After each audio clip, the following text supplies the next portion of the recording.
First Peter chapter 1 verses 13 through 25. 교독하시겠는데요. 제가 먼저 읽겠습니다.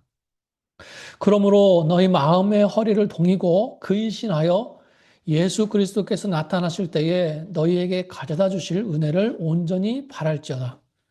너희가 순종하는 자식처럼 전에 알지 못할 때에 따르던 너희 사역을 본받지 말고 오직 너희를 부르신 거룩한 이처럼 너희도 모든 행실에 거룩한 자가 되라. 아니 너희도 거룩할지어다 하셨느니라. 외모로 보시지 않고 각 사람의 행위대로 심판하시는 이를 너희가 아버지라 부른즉 너희가 나그네로 있을 때를 두려움으로 지내라. 너희가 알거니 너희 주사는 늙어진 헛된 행실에서 대속함을 받은 것은 은이나 금같이 없어질 것으로 된 것이 아니요 오직 흠없고 점없는 어린 양 같은 그리스도의 보배로운 피로 된 것이니라. 그는 창세 전부터 미리 알린 바 되시니나 이 말세에 너희를 위하여 나타내신 바 되었으니 너희는 그를 죽은 자 가운데서 살리시고 영광을 주신 하나님을 그리스도로 말미암아 믿는 자니 너희 믿음과 소망이 하나님께 있게 하셨느니라. 너희가 진리를 순종함으로 너희 영혼을 깨끗하게 하여 거짓이 없이 형제를 사랑하기에 이르렀으니 마음으로 뜨겁게 서로 사랑하라. 너희가 거듭난 것은 썩어질 씨로 된 것이 아니요 썩지 아니할 씨로 된 것이니 살아있고 항상 있는 하나님의 말씀으로 되었느니라.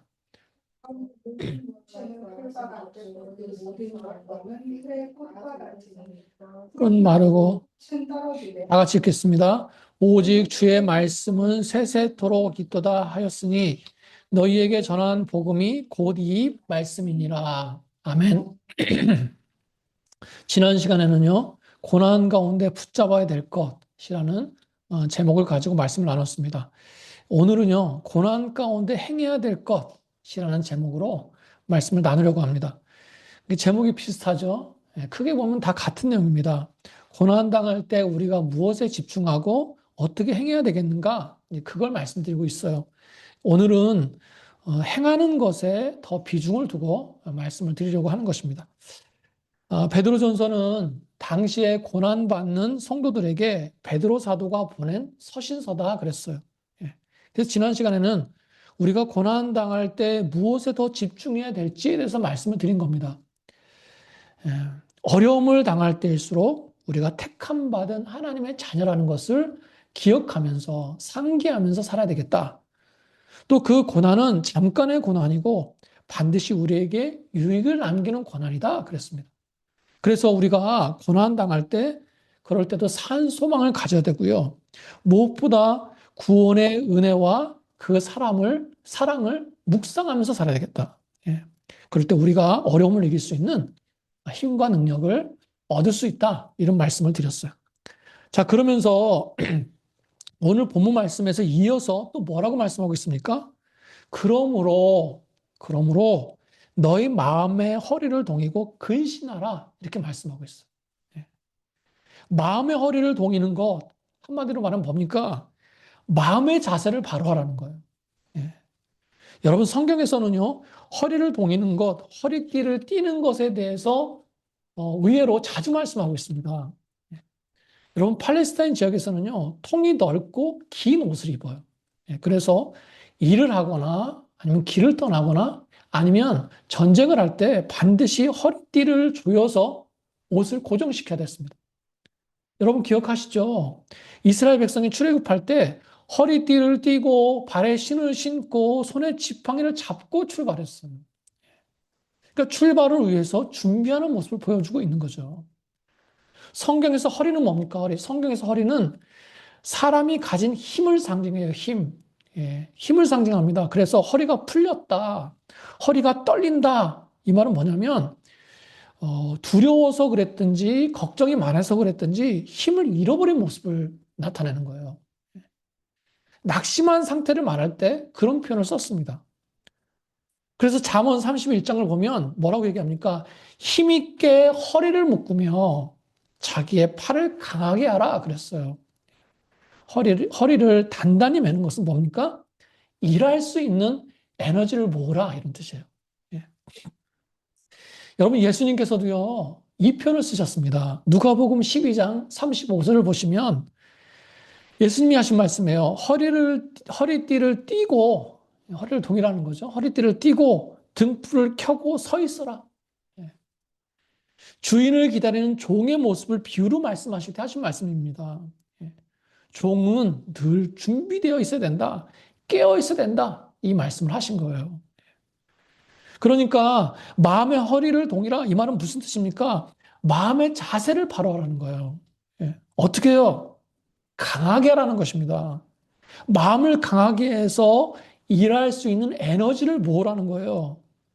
출발을 준비하는 사람처럼 게으르지 말고요. 부지런하게 목표를 향해서 나가라. 이런 뜻이에요. 영적으로 나태해지지 말고요. 정신을 바짝 차리고 깨어 있어야 된다는 말입니다. 여러분, 어려움이 몰려올수록 그래서 무기력한 마음이나 낙심하는 마음이 나를 집어삼키려고 할수록 더욱더 마음의 허리를 동이시기 바랍니다. 예. 더욱더 정신을 바짝 차리시고요. 영적으로 깨어 있어야 돼요. 내가 이렇게 주저앉아 있으면 안 되지. 내가 이렇게 포기하고 있으면 안 되지. 방법이 있을 거야. 하나님께서는 반드시 방법을 주실 거야. 그러면서 이 마음을 강하게 하라는 것입니다. 그럴 때 어떤 은혜를 주세요? 그렇게 마음을 다잡고 준비하는 자에게 감당할 수 있는 힘을 주시겠다는 겁니다. 여러분 시편 18편 39절에서 뭐라고 말씀하는 줄 아세요? 주께서 나를 전쟁하게 하려고 능력으로 내게 띠를 띄우사 일어나 나를 치는 자들이 내게 굴복하게 하셨나이다. 예. 내가 스스로 허리띠를 동일 때, 마음의 허리띠를 동일 때 하나님께서는 나에게 어떻게 하세요? 능력의 띠를 덧입혀 주신대요. 그래서 나의 모든 대적을, 모든 문제를 이길 수 있게 하셨다는 겁니다. 예. 예수님의 비유에서는 어땠습니까? 그 종의 허리띠를 동이고 주인을 기다렸어요. 그 모습을 본 주인이 어떻게 합니까? 이제는 도리어 주인이 허리띠를 띠고 그 종을 대접하는 파격적인 모습을 보여주고 있어요. 허리를 동였던 그 종을 어떻게 하세요? 사랑으로 보호하시고요. 보상하시면서 은혜를 약속하고 계시다는 겁니다. 예.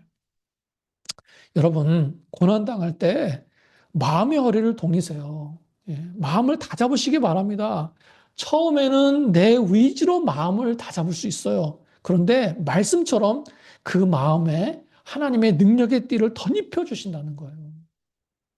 말씀처럼 그 모든 문제와 고난을 이길 수 있는 힘을 주시고요. 예, 반드시 결과를 주신다는 것입니다. 그래서 스스로 마음의 허리띠를 동이는 것도 사실은 믿음이 있어야 됩니다. 믿음. 나는 못하지만, 나에게는 그럴 능력이 없지만, 하나님께서 하시면 된다, 될 것이다, 라고 하는 그 믿음으로 마음의 허리를 동이는 것입니다. 여러분, 그러므로 고난의 때에 믿음을 가지고 마음의 허리를 동이시는 그런 저 여러분 되시기를 축복합니다. 두 번째, 또 뭘 말씀하고 있습니까? 마음의 허리띠를 동이고, 그 다음에 어떻게 하라고요? 근신하라 그랬어요. 근신하라. 여러분, 이 근신하는 것은요, 마음의 허리띠를 동이는 것과 같은 의미가 들어있어요. 예, 다시 말하면 근신하는 것에는 영적으로 깨어서 정신을 차린다는 의미가 이미 들어있습니다. 그런데 그러면서도 이 근신하는 거에 더 강조되고 있는 그 의미가 하나 들어있어요. 뭡니까? 자기 절제예요, 자기 절제. 예. 근신은요, 자신의 감정이나 뭐 욕망이나 욕심 이런 것들을 어떻게 해요? 말씀 아래 굴복시키고 의지적으로 절제하고 결단하는 걸 말해요. 그게 근신입니다. 그러니까 뭐예요? 마음을 다잡고 정신을 차리는 것이 다가 아닙니다. 그것에 따른 행동이 나타나야 된다는 거죠. 마음을 다잡고 영적으로 깨어있는 사람은 어떻게 해야 돼요? 말씀대로 살기 위해서 노력해야 된다. 예. 하나님께서 싫어하시는 것을 하지 않으려고 노력하고요. 하나님께서 원하시는 것을 하기 위해서 결단하는 그 절제가 필요하다는 것입니다. 마음의 허리를 동이는 그 마음과 그 마음에 걸맞는 근신, 자기 절제 모습이 따라와야 된다는 거예요. 예. 여러분 또 근신한다는 말 속에는 경계한다 이런 의미가 들어 있습니다. 어떤 걸 경계하겠어요? 마귀가 유혹하는 것을 경계하고요. 또 내가 영적으로 나태해지는 것을 경계하는 것입니다. 그러니까 뭐예요? 안으로는 자기 스스로를 절제하는 거죠. 또 밖으로는 마귀의 유혹과 죄의 유혹을 끊어내는 것. 그게 바로 근신이라는 것입니다. 그래서 베드로전서 4장 7절에서 뭐라고 말씀합니까? 만물의 마지막이 가까웠으니 그러므로 너희는 정신을 차리고 근신하여 기도하라. 정신을 차리고 근신하여 기도하라. 오늘 말씀과 똑같아요. 마음의 허리띠를 동이고 근신하라. 같은 말입니다. 예, 똑같아요. 여러분 근신해야 될 줄로 믿습니다. 예, 마음을 동이는 것과 근신하는 것은 같이 가는 거예요. 예. 내가 마음을 먹고 결단했다고 해도요, 내 삶이 여전히 무절제하고 욕심을 따라간다고 한다면 그 마음은 또다시 쉽게 무너집니다. 예. 내가 정신을 차리고 영적으로 깨어있고 싶어도 여전히 마귀의 공격으로부터 무너지고 있다면 그건 진짜 깨어있는 게 아니라는 거예요. 그래서 디모데 후서 4장에서 뭐라고 말씀하고 있습니까? 너는 모든 일에 근신하여 고난을 받으며, 고난 가운데 근신하라는 거죠. 전도자의 일을 하며 내 직무를 다하라. 예. 고난 가운데서도 근신하면서 내 직무를 다하라는 거예요. 예. 여러분, 하나님께서는 근신하기를 힘쓰는 자에게 특별한 은혜를 주신 줄로 믿습니다. 잠언 2장을 보면요, 이런 말씀이 있어요. 근신이 너를 지키며 명철이 너를 보호하여 악한 자의 길과 패역을 말하는 자에게서 건져내리라. 예. 근신이 나를 지킨대요. 근신이 악한 것들을 이기는 힘이 된대요. 죄의 유혹을 죄의 유혹에서 쉽게 빠지지 않게 된다는 거예요. 또 잠언 3장에서는 이렇게 얘기합니다. 근신을 지키는 것이 영혼의 생명이 되며 목의 장식이 된다. 예. 영혼의 생명이 된다는 것이 뭐겠어요? 내가 영적으로 살아난다는 거죠. 목이 장식된다는 건 뭐겠어요? 나에게 권위와 명예를 주신다는 겁니다. 하나님께서 높이신다는 거예요. 근신하는 자를. 예. 여러분, 그러므로 고난 가운데 근신하시기 바랍니다. 말씀대로 살려고 더욱더 노력하고요. 하나님의 뜻이면 내가 할 수 있는 것도 하지 않고요. 하나님의 뜻이면 할 수 없어 보이는 것도 믿음으로 하는 그런 구체적인 근신의 모습이 있으시기를 바랍니다. 예. 그럴 때 하나님께서 고난 가운데 내 생명을 지켜주시고요. 내 가정을 지켜주시고요. 또 그 고난의 대상을 이기게 하시고요. 결국은 그 모든 열악한 상황 가운데 나를 높이 들어 올리실 줄로 믿습니다. 예, 그런 저 여러분 되시기를 축복합니다. 세 번째, 마음의 허리를 동이고 근신했어요. 그런 후에 무엇을 말씀하고 있습니까? 13절을 보시면 예수 그리스도께서 나타나실 때 너에게 가져다 주실 은혜를 온전히 바랄지어다. 이렇게 말씀합니다. 정신을 차리고 마음을 다잡았습니다. 그리고 하나님 앞에서 자기를 절제했어요. 그러면서 어떻게 하라고요? 은혜를 구하래요, 은혜. 은혜를 구하면서 살라는 겁니다. 자, 그런데 이 은혜는 어떤 은혜냐? 예수께서 나타나실 때 너에게 가져다 주실 은혜예요. 그러니까 이 은혜는 지금의 은혜가 아닙니다.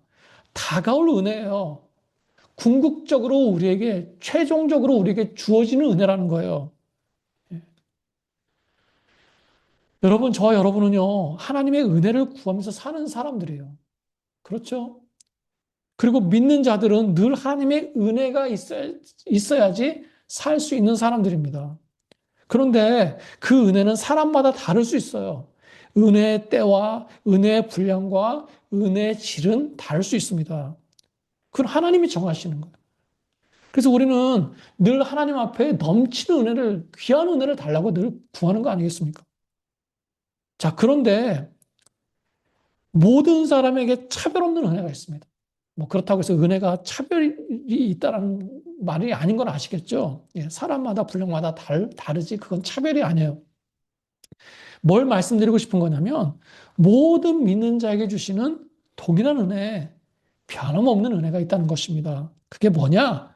바로 우리 주님께서 나타나실 때에 마지막 때에 받게 되는 은혜라는 거예요. 예. 오늘 본문 말씀 13절에서 나오는 은혜, 마지막 때 다시 오실 예수님에 대한 그 말씀이에요. 예. 그 마지막 때 우리에게 주실 은혜가 뭐겠습니까? 바로 구원의 은혜죠. 예. 구원받은 이후에 우리 주님 오실 때 영광과 존귀와 칭찬을 받는 은혜죠. 결승선에서 받게 되는 의의 면류관을 받게 되는 그 은혜예요. 예. 여러분, 그건 변함이 없고요. 믿는 자에게 동일하게 주시는 은혜라는 것입니다. 그건 반드시 있는 은혜예요. 그래서 말씀에서 뭐라고 얘기합니까? 온전히 바랄지어다 그랬어요. 온전히 바란다는 것은 분명한 것을 바란다 이런 뜻입니다.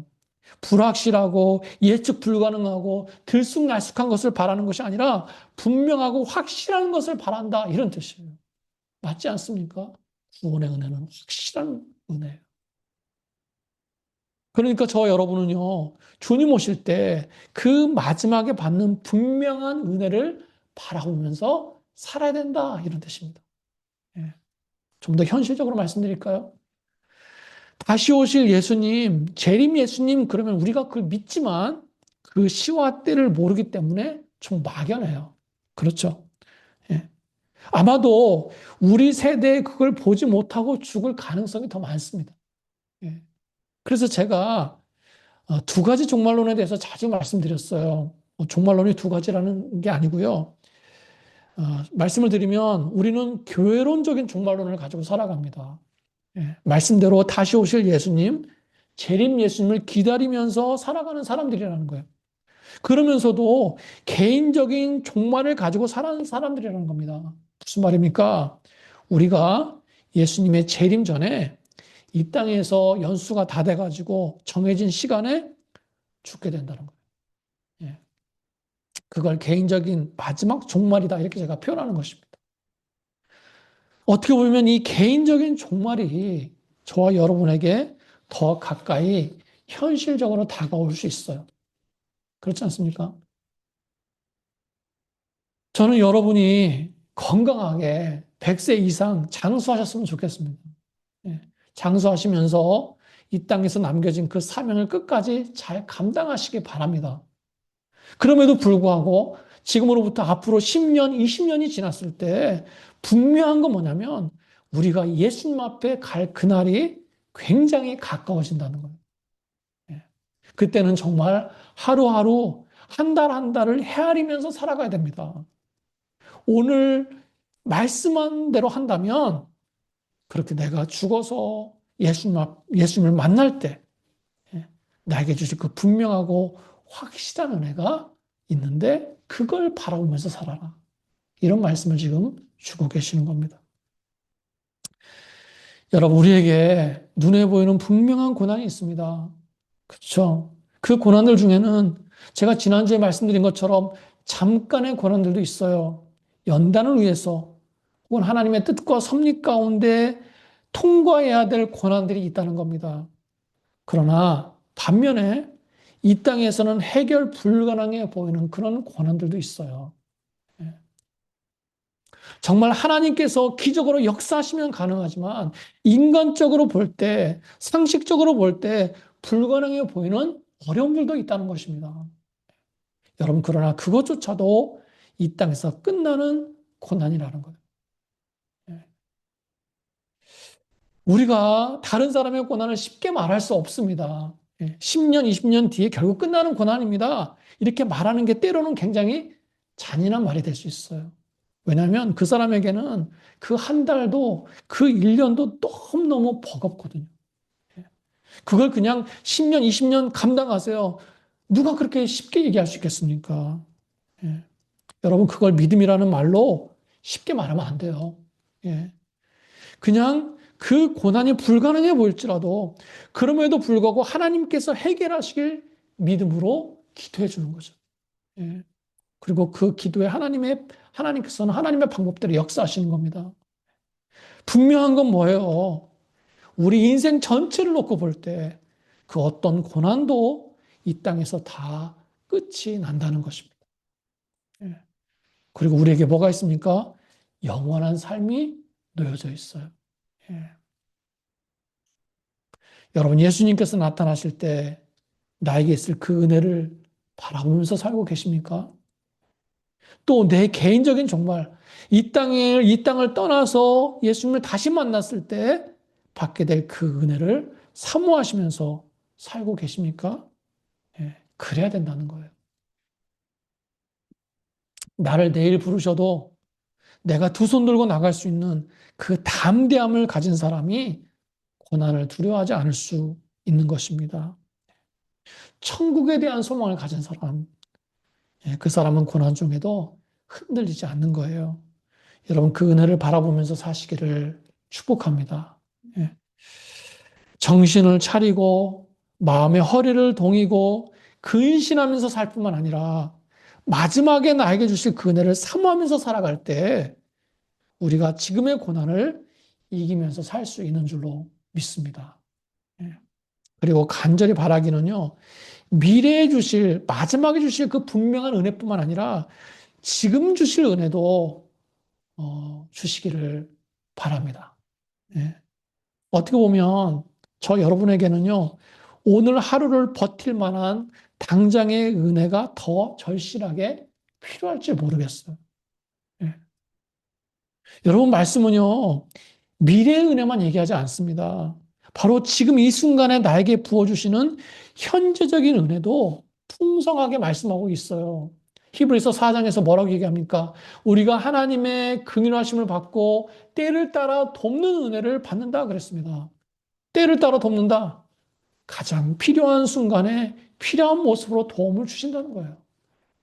고린도후서 12장에서 뭐라고 얘기합니까? 내 은혜가 네게 족하다 그랬어요. 이게 무슨 뜻입니까?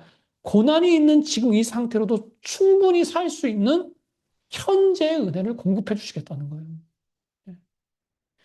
예레미야 애가 3장에서는 또 뭐라고 말씀합니까? 여호와의 인자와 긍휼은 무궁하시다. 그것들이 아침마다 새롭다 그러셨어요. 날마다 새롭게 채워주시는 하나님의 은혜를 말씀하고 있습니다. 다 뭐예요? 지금 주시는 은혜를 말씀하고 있다는 거예요. 여러분, 이런 은혜가 있으시기를 축복합니다. 예. 고난 가운데 미래에 주실 은혜를 바라보면서 힘을 내시고요. 뿐만 아니라 지금의 현실에 맡겨주시는, 때에 맡겨주시는 내게 족한 은혜, 날마다 새롭게 주시는 그 은혜가 저와 여러분에게 있으시기를 축복합니다. 자, 마지막 네 번째입니다. 마음의 허리를 동여라, 근신하라, 또 마지막에 받게 될 은혜를 바라보면서 살아라. 네 번째, 믿는 자답게 살아라. 이렇게 말씀하고 있어요. 믿는 자답게 살아라. 자, 그러니까 정신을 차리고 자기 절제하면서 주님의 은혜를 사모했어요. 그런데 그리고 여전히 뭐가 담겨져 있어요? 살아가는 삶이 남겨져 있다는 거예요. 예. 실제로 현실의 삶이 남겨져 있습니다. 정신을 차리고 사는 것이나 근신하며 사는 것이나 은혜를 바라보면서 사는 것이나 다 사는 거예요. 그런데 말씀은요, 다시 한번 강조합니다. 현실 속에서 살아가는데 어떻게 살아가야 되느냐? 어떻게 사는 것이 믿는 자답게 사는 것이냐? 먼저는요, 거룩하게 살라고 말씀하고 있습니다. 거룩하게 살아라. 그 내용이 14절부터 21절까지의 내용이에요. 거룩하게 살아라. 말씀을 보니까 하나님을 알지 못하고 무지할 때 쫓았던 그 사욕을 따라가지 말라 이렇게 말씀합니다. 그러니까 이 말은 뭐예요? 뒤돌아가지 말라는 거예요. 믿음의 태보는 믿음이 태보하는 예, 그런 삶을 살지 말라고 말씀하고 있습니다. 과거의 죄의 습관을 따라가지 말고요. 과거의 육신의 안목과 욕심에 붙들려 있던 그 모습을 끊어버리라고 말씀하고 있어요. 그리고 이제는 영적인 생명을 소유한 그리스도인답게 살아가라. 한마디로 말하면 어떻게 살라고요? 거룩하게 살아. 거룩하게.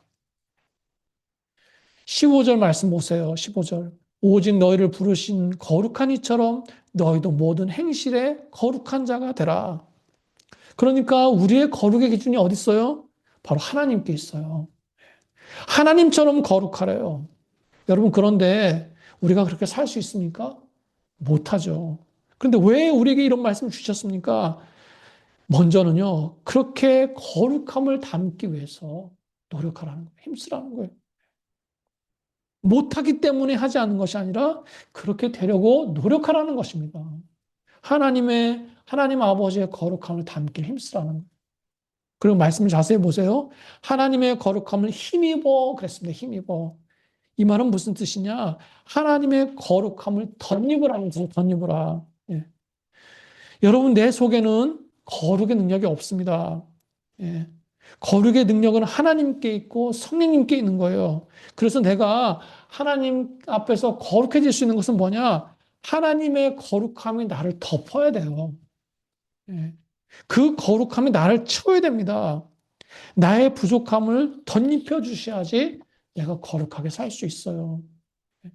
나라고 하는 연약한 존재를 하나님이 덮어 주셔야 됩니다. 그게 바로 거룩의 능력이고 거룩의 방법이에요. 여러분, 나에게는 거룩 능력이 없지만 하나님 아버지로 인해서 성령님으로 인해서 거룩하게 살 수 있는 줄로 믿습니다. 예. 나에게 거룩의 능력을 부어주실 줄로 믿습니다. 그리고 하나님께서는 그렇게 거룩하게 살기 힘쓰는 자를 지키시는 줄로 믿습니다. 잠언 말씀을 보면요, 하나님께서는 정직한 자를 위하여 완전한 지혜를 예비하신대요. 예. 또 그 행실이 온전한 자에게 방패가 되신다 그랬습니다. 잠언 2장에 나오는 말씀이에요. 또 그런 사람이 가는 길을 보호하시고 보존하신다 그랬습니다. 여러분, 거룩하게 살 때 이런 은혜를 주실 줄로 믿습니다. 또 현실 속에서 어떻게 사는 것이 믿는 자답게 사는 것인가? 거룩하게 살고 또 어떻게 살래요? 사랑하면서 살래요. 사랑하면서. 말씀은 뭐라고 표현합니까? 서로 뜨겁게 사랑하라 이렇게 말씀하고 있어요. 이게 바로 22절부터 25절까지 말씀입니다. 여러분, 어려움을 당했을 때, 고난 중에 있을 때 사실 나 스스로도 챙기고 나 스스로를 챙기고 추스리는 것도 쉽지 않습니다. 그리고 우리가 어떤 생각을 합니까? 이 모든 게 지나간 다음에 챙기고 이제는 좀 해결된 다음에 사랑하자, 섬기자 그렇게 생각해요. 그런데 아닙니다. 말씀은 오히려 지금 더 뜨겁게 사랑하라 이렇게 말씀하세요. 왜 그렇습니까? 그게 바로 내가 살아날 수 있는 이유이기 때문에 그래요. 그리고 뭡니까? 후회를 남기지 않기 위해서 그렇다는 거예요. 후회를. 여러분, 힘들 때 보면 나만 힘든 것 같지만 내가 힘들 때 다른 사람들도 힘들어요. 예. 부모가 힘들어하면 자식들도 힘들어합니다. 어려서 모르는 것 같지만 못 보는 것 같지만 아니에요. 같이 짐을 지고 가는 거예요. 여러분, 그래서 미루지 마세요. 좀 더 나아지면 챙겨주고, 좀 더 괜찮으면 넉넉하면 사랑해야지. 그렇게 미루게 된다는 것입니다, 우리가. 아닙니다. 지금 하는 거예요, 지금. 그래야 후회하지 않을 수 있습니다. 힘들 때일수록 오히려 주변을 돌아보면서 먼저 섬기고 격려할 때, 그걸 통해서 서로 힘을 얻게 되는 거예요. 예. 전도서 말씀 기억하시죠? 한 사람이면 패하겠거니와 두 사람이면 맞설 수 있나니 세 겹줄은 쉽게 끊어지지 않는다 그랬어요. 빌립보서 2장 4절에서는 또 이렇게 말씀합니다. 각각 자기를 돌아볼 뿐더러 또한 각각 다른 사람의 일을 돌아보라. 바로 하나님께서 기뻐하시는 모습이라는 겁니다.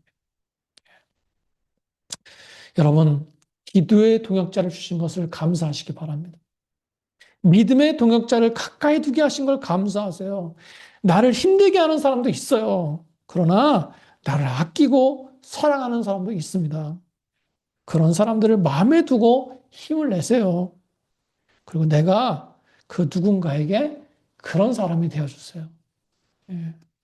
하나님께서는요, 우리로 더불어 살게 하셨습니다. 혼자 자급자족하는 존재가 아니라 서로 사랑하면서 살도록 우리를 만드셨다는 거예요. 사랑하면서 살기도 바쁜데 미워하면서 살지 않길 바랍니다. 예. 여러분 서로 돌아보아 격려하면서 사랑하기를 힘써야 될 줄로 믿습니다. 여러분 그런데 이렇게 고난 중에도 이렇게 뜨겁게 사랑하라고 말씀하고 있어요. 그런데 그 사랑이 어디서 오냐? 이걸 또 말씀하고 있습니다. 어디서 온대요? 말씀에서 온대요. 말씀. 예. 22절 보세요. 진리를 순종함으로 너희 영혼을 깨끗게 하여 거짓 없이 형제를 사랑하게 됐다 그랬습니다. 그러니까 고난 중에 있었는데 내가 진리의 말씀에 순종했다는 거죠. 그 말씀에 대한 순종이 내 마음을 깨끗하게 했대요. 그리고 비로소 다른 사람을 진심으로 사랑할 수 있는 마음의 여유를 줬다는 겁니다. 또 23절 보세요. 우리가 거듭나고 사랑할 힘을 얻은 것은 살아있고 항상 있는 하나님의 말씀 때문이다. 이렇게 얘기합니다. 우리의 감정은 썩고 변할 수 있대요. 그러나 말씀은 썩지 않은 씨앗과 같다는 겁니다. 그래서 그 말씀을 통해서 우리 안에 사랑의 열매를 맺을 수 있다라는. 또 24절, 25절 보세요. 세상의 영광이나 고통은 풀의 꽃처럼 시들고 떨어진대요. 그런데 주님의 말씀은 세세토록 영원하다. 그래서 변하지 않는 말씀에 뿌리를 내릴 때 우리가 끝까지 사랑할 수 있다. 이렇게 말씀하고 있어요. 여러분 보세요. 사랑하는 것에 대해서 그 사람의 성품을 강조하지 않습니다. 그 사람의 도덕성을 강조하지 않습니다. 뭐 그래서 도덕성이 필요 없다 이 얘기를 하는 게 아니에요. 예. 뭡니까? 말씀은 사랑하는 것에 대해서 말씀의 내재를 강조하고 있다는 거예요. 예. 진리의 말씀을 가진 사람이 진짜 사랑할 수 있다는 거예요. 말씀의 순종이 진실한 사랑의 시작이고요. 그 변하지 않는 말씀이 변하지 않는 사랑의 이유가 되고요. 세세토록 영원한 말씀이 끝까지 사랑할 수 있는 이유가 된다라는 것입니다. 왜 그렇습니까? 그 말씀은 복음이기 때문에 그래요. 25절 말미에 너희에게 전한 복음이 곧 이 말씀이니라 그랬습니다. 이 복음은 뭐예요? 19절에서 말하는 내가 자격이 없을 때 하나님께서 먼저 나를 보배로운 피로 사랑하신 소식이에요. 예. 내가 받은 그 사랑에 대한 그 복음에 대한 확신이 있는 사람이 다른 영혼을 사랑할 수 있는 것입니다. 사랑하면서 살 수 있는 것은 말씀 때문인데 그 말씀은 복음인데 그 복음 속에 녹아있는 우리 주님의 진실한 사랑을 체험한 사람이 다른 사람을 사랑할 수 있다는 거예요. 맞지 않습니까? 여러분, 그 복음이, 그 말씀이 저와 여러분에게 있어요. 예, 이미 있어요. 그러므로 말씀처럼 뜨겁게 사랑할 수 있다는 것입니다. 예. 여러분, 고난 가운데 있지만, 그래서 열악한 상황과 환경 가운데 있지만, 서로 사랑하는 것을 멈추지 마시기 바랍니다. 예. 미루지 마시기 바랍니다. 내 의지로, 내 성품으로 살아가는 것이 아니라, 복음의 능력으로 사랑하시기 바랍니다. 예. 복음에 깨어있고, 복음의 능력을 가진 사람은 사랑하며 살게 돼 있어요. 예. 몰아치듯이 제가 네 가지를 오늘 말씀드렸습니다. 네 가지. 예. 꼭 한 가지라도 기억하고 사시기 바랍니다. 네 가지를 정리해 드리겠습니다. 첫 번째, 고난당할 때 어떻게 하라고요? 마음의 허리를 동이세요. 마음을 다잡으세요. 그 마음에 하나님의 능력의 띠를 덮여주실 줄로 믿습니다. 두 번째, 근신하세요. 근신. 하나님 앞에서 자기 절제와 결단이 있어야 될 줄로 믿습니다. 세 번째, 주실 은혜를 온전히 바라면서 사세요. 앞으로 주실 은혜, 또 지금 주실 은혜를 바라보면서 사세요. 네 번째, 믿는 자답게 사시기 바랍니다. 어떻게 해요? 두 가지 얘기했어요. 거룩하게 사는 것, 뜨겁게 사랑하면서 사는 것. 그게 믿는 자답게 사는 것입니다. 여러분이 이 네 가지를 기억하시고 힘들고 어려울 때마다 나에게 그런 모습이 나타날 수 있도록 내가 그런 모습으로 행동하며 살 수 있도록 결단하시고 기도하시는 그런 저 여러분 되시기를 축원합니다. 축원합니다. 아멘.